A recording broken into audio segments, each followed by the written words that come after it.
అసలు సువార్త నీకు నిజంగా అర్థమైతే చాలా మార్పు కనబడుతుంది మనలో. ఆ సువార్తే తెలియకపోతే నీలో మార్పు ఎలా వస్తుంది?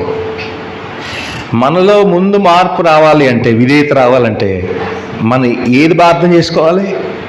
అసలు సువార్త అంటే ఏంటో అర్థం చేసుకోవాలి.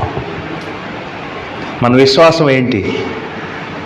విశ్వసించడం ద్వారా మనలో జరిగిన మార్పు ఏంటి? సువార్తను బట్టే కదా అందరూ రూపాంతరం చెందబడ్డాం. కనుక విన్న సువార్త నీకు విధేయతను తీసుకురాకపోతే ఆ సువార్త వ్యర్థం. పౌలు అంటాడు ఒక మాట ఏంటంటే, నశించుతున్న వారికి వెర్రితనంగా, రక్షింపబడిన వారికి దేవుని శక్తి. ఎందుకన్నాడు?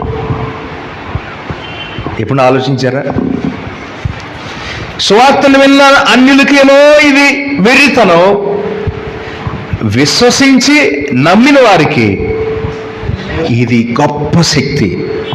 ఎందుకు అంటే ఇది మనల్ని రూపాంతరం చెందించగలదు.